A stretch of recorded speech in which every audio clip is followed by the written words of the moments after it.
Hello everyone, welcome to my YouTube channel delightful literature. I am Diksha.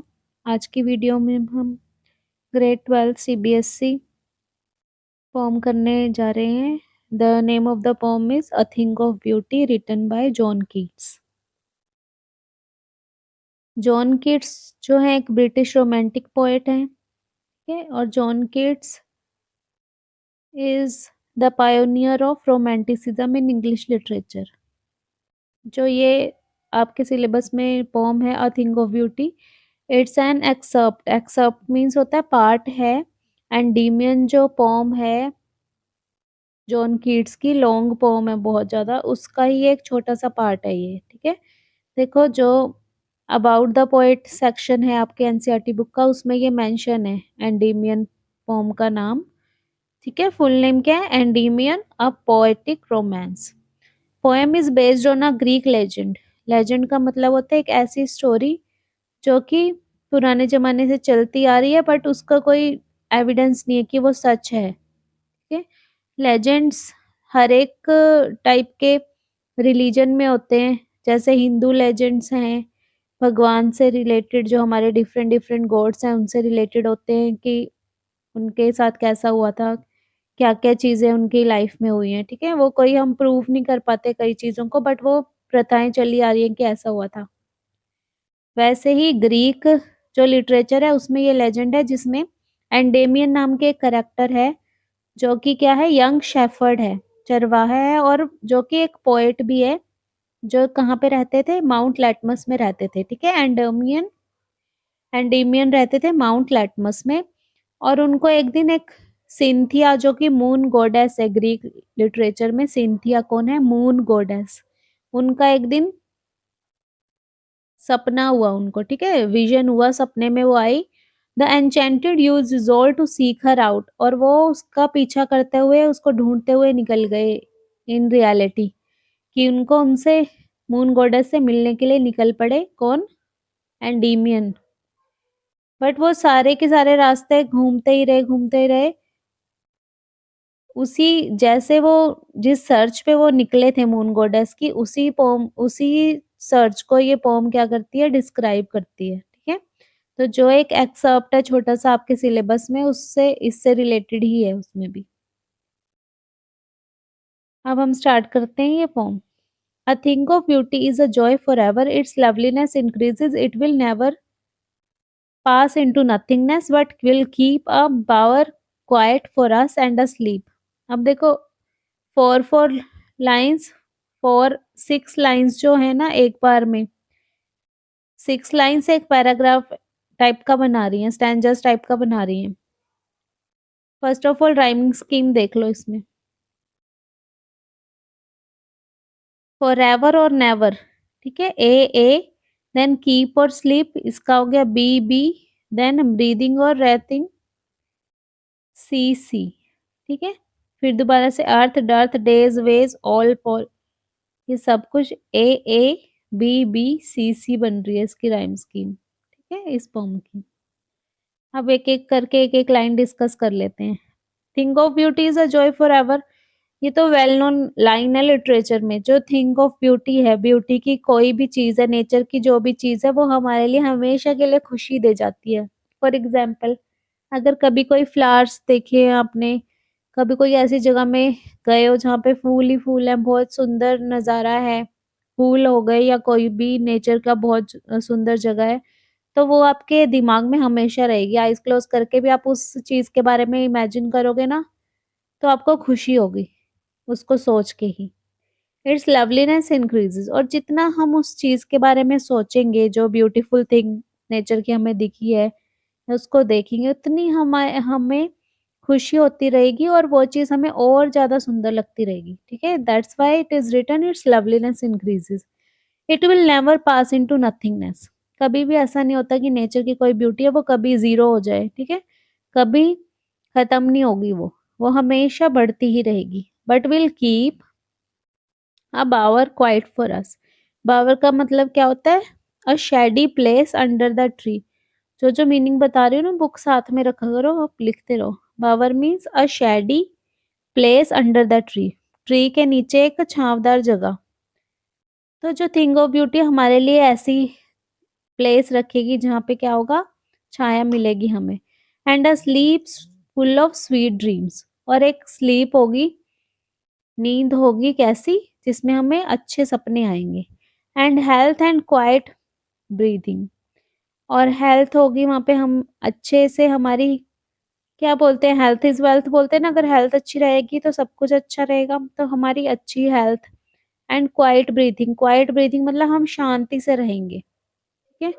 Therefore on every morrow are we wreathing a flowery band to bind us to earth, इसलिए on every मोरो, मोरो का मतलब यहाँ पे दो चीज हो सकता है, या तो मॉर्निंग, ठीक है, या फिर फॉलोइंग डे, अगला दिन,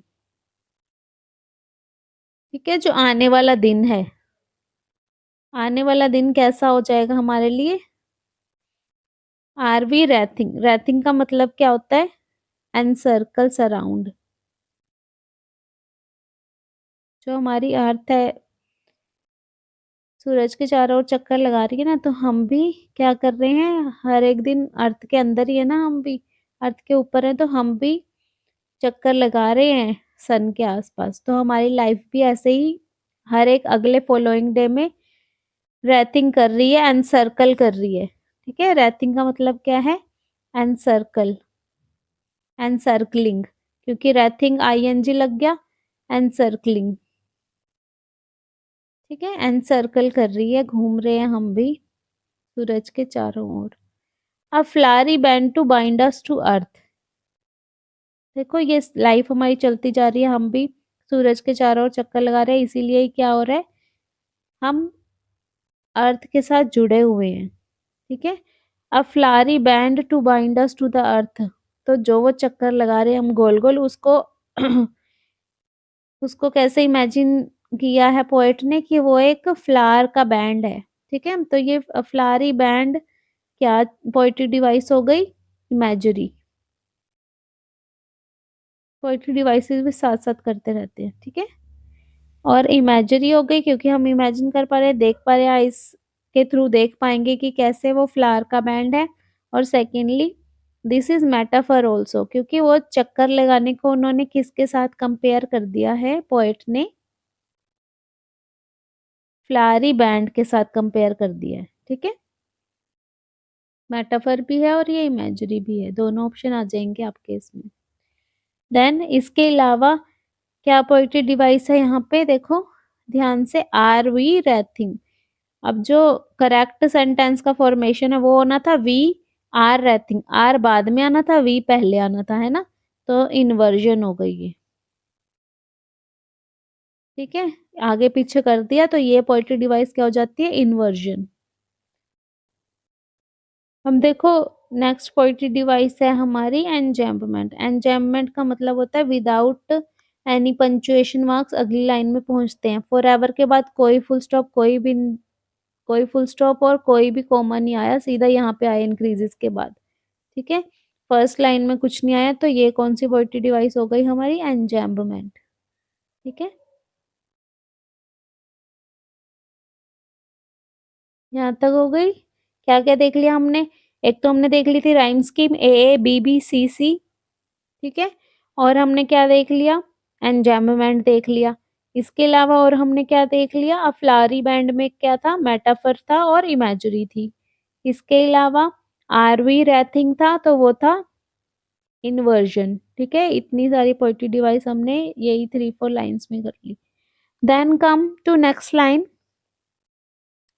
spite of despondence of the inhuman dearth of noble natures, of the gloomy days, of all the unhealthy and over darkened ways, made for our searching, yes, in spite of all. Next line is spite of despondence of inhuman dearth. Despondence का मतलब होता है depress, depressed, depression, ठीक है। Depression है जो of इन, किसके कारण है ये depression, of the inhuman dearth. Dearth का मतलब होता है कोई चीज की कमी होना, ठीक है, लैकिंग होना। Inhuman dearth of noble nature, lacking किस चीज की है, कमी किस चीज की है, word lacks the noble nature. Noble nature means noble person, the person who are doing noble things, कुछ ऐसे लोग जो अच्छा काम कर रहे हैं उसकी कमी है दुनिया में, ठीक है। Because most of the people are so selfish, that's why. Of the gloomy days, gloominess का मतलब क्या होता है, सैडनेस, ग्लूमी मीन्स सैड,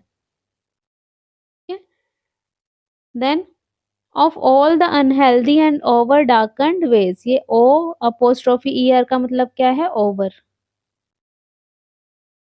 ठीक है।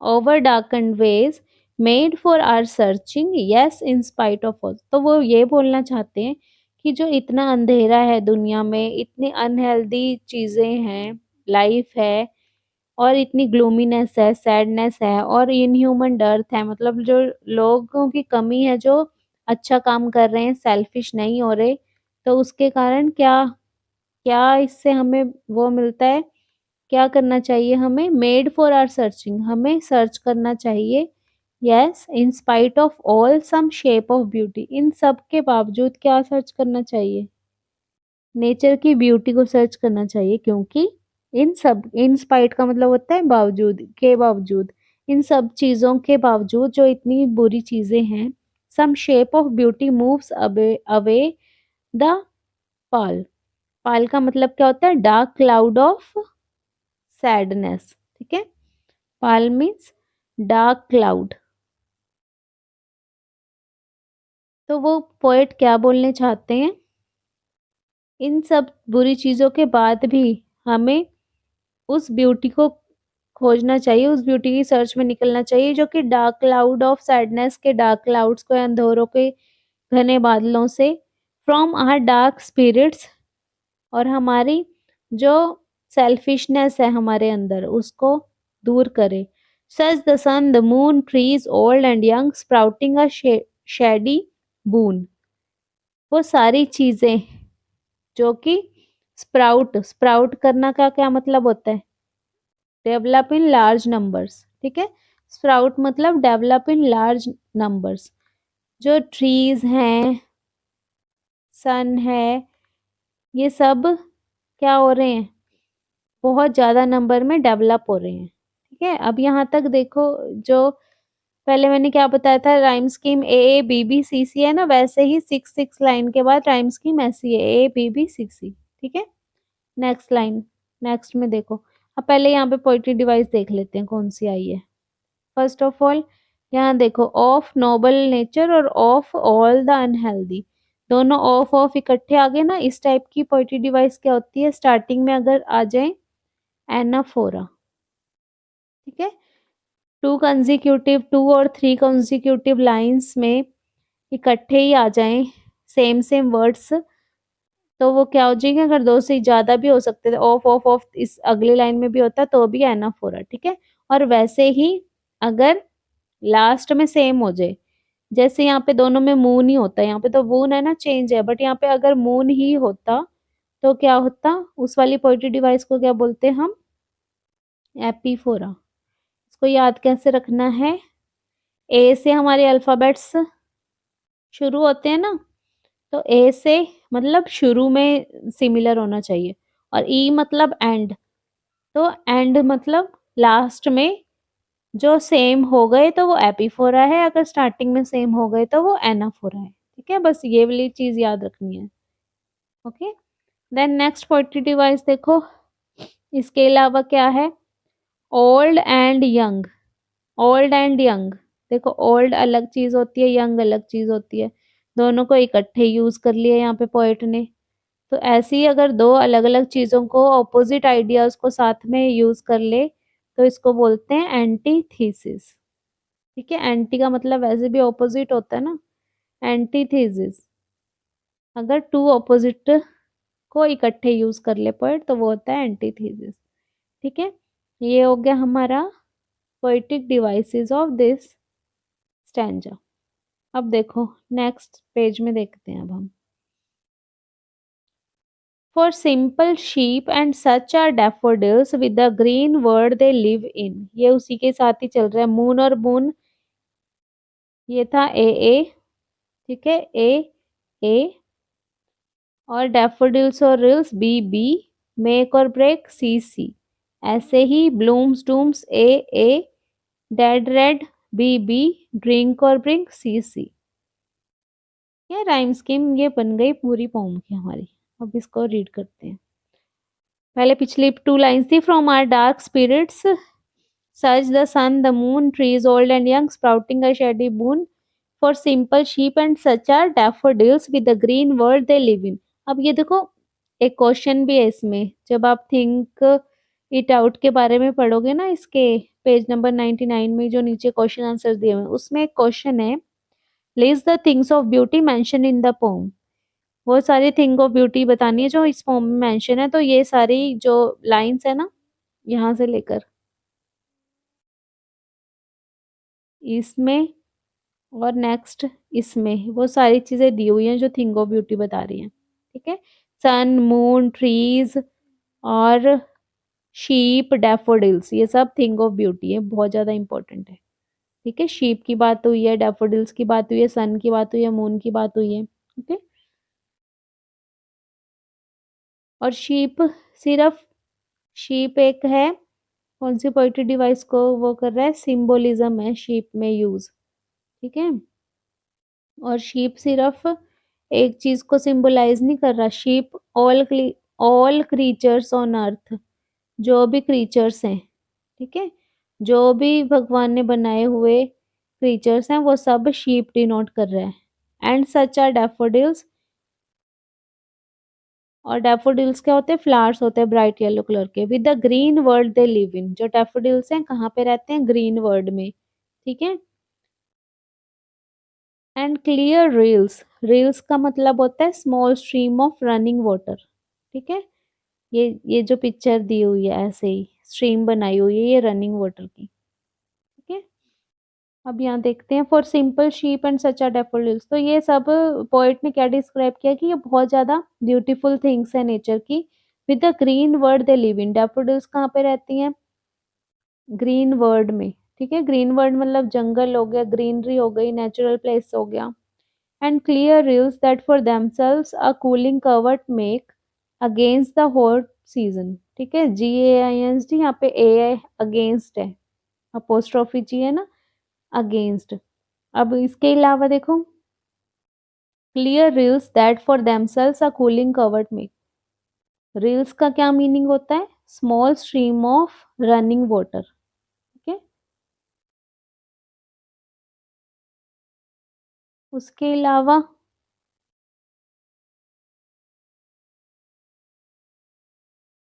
रनिंग वाटर की स्मॉल स्ट्रीम्स होती है रील्स। और कोवर्ट क्या होता है, एक सीक्रेट हिडन प्लेस होता है। ओके, कोवर्ट होता है hidden place.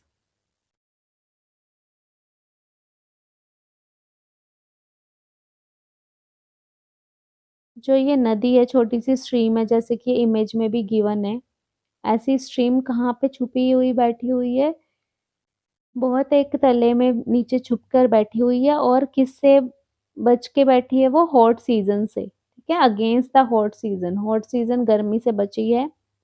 The mid forest brake, brake मतलब होता है प्रोसेस ऑफ स्लोइंग डाउन। ठीक है, ब्रेक का क्या मतलब है, process of slowing down. Then उसके बाद देखो, rich with the sprinkling of fair musk rose blooms. और जो ये फॉरेस्ट है ये किस चीज से रिच है, क्या चीज भरपूर मात्रा में, sprinkling of fair musk rose, बहुत सारी क्वांटिटी में मस्क रोज ब्यूटीफुल फ्लावर्स वहां पे ब्लूम कर रहे हैं, खिल रहे हैं। तो ये कौन सी पोइट्री डिवाइस हो गई, हम इमेजिन कर सकते हैं ना फ्लावर्स को, इमेजरी। ठीक है, कौन सी पोइट्री डिवाइस हो गई है इस लाइन में, इमेजरी। इसके अलावा देखो ऊपर, कूलिंग कवर्ट, इसमें कौन सी क साउंड आ रहा है, एलिट्रेशन। एक कॉन्सोनेंट साउंड जहाँ पे इकट्ठे आएंगे वो क्या हो जाएगा, एलिट्रेशन। ठीक है, इसके अलावा नेक्स्ट लाइन देखो, and Such too is the grandeur of dooms we have imagined for the mighty dead. Grandeur का मतलब होता है glory and magnificence of the dead. Dead क्या लोग हैं? हमारे पूर्वज हैं। उनकी ग्लोरी है कि राजा महाराजा होते थे, ठीक है, बहुत बड़े बड़े विद्वान होते थे। उनकी जो ग्रैंडियोर है, उनका जो ग्लोरी है, मैग्निफिसेंस है, उसको डिस्क्राइब करने के लिए ये ग्रैंडियोर वर्ड यूज किया है। ऑफ द डूम्स, जो चीजें जो अब नहीं रहे, ठीक है, जो पहले मर चुके हैं। We have imagine for the mighty dead, ठीक है। माइटी मतलब हम उन्हें क्या, एक तरह से हम उन्हें रिस्पेक्ट दे रहे हैं, रिस्पेक्टेड जो हमारे पूर्वज हैं। All lovely tales that we have heard or read, और जो भी हमने आज तक उनकी वीर गाथाएं सुनी है अपने पूर्वजों की, जो अब इस दुनिया में नहीं है, ठीक है। हैव हर्ड, ह साउंड यहाँ पे रिपीट हो रहा है। ये कौन सी पोएट्री डिवाइस हो गई? Alliteration again, okay. And endless fountain of immortal drink, immortal drink किसको बोला गया वहां पे? कंपोनेंट्स ऑफ नेचर, क्या कंपोनेंट्स ऑफ नेचर, जो भी हमें नेचर से मिलती है चीजें, वो सब इमोर्टल ड्रिंक से पोएट ने कंपेयर किया है कि वो उनकी ब्यूटी, वो जो पानी बह रहा है ठंडा गर्मियों के मौसम में, वो एक तरह से इमोर्टल ड्रिंक ही है, हमारे लिए अमृत ही है वो चीजें, ठीक है। तो ये कौन सी पोएटिक डिवाइस हो गई? Immortal drink. कंपैरिजन हुआ है without using of like and as metaphor, या लाइक और एज का यूज नहीं है, और दो बहुत ही डिफरेंट चीजों को कंपेयर किया है, उसको पोएटिक डिवाइस बोलते हैं metaphor. pouring unto us from the heavens brink, heaven के ब्रिंक क्या है? हेवन में एक घड़ा है, वहां से गिर रही है हमारे ऊपर ये सारी इमोर्टल ड्रिंक्स, क्या ये वही चीजें जो हमें नेचर में पानी मिला हुआ है, पानी के बगैर हमारी लाइफ पॉसिबल नहीं है, ठीक है। तो वैसे ही हमारे लिए एक तरह से वो अमृत ही है, ओके। और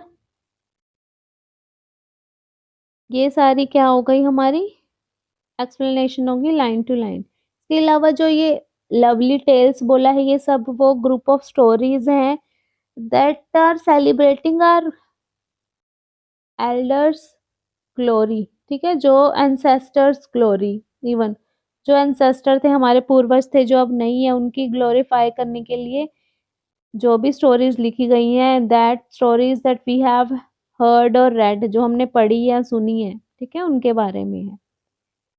तो एक तो देखो, एक तरफ से there is a explanation regarding the beauty of nature, और दूसरी तरफ से ये भी पता है कि life is incomplete without suffering, कि मरना तो सबने है ही, तभी तो वो माइटी डेड के बारे में बताया हुआ है कि सफरिंग्स इम्पोर्टेंट है। But if we keep focusing on the nectar of beauty that the god pours from above, we can lead a happy life।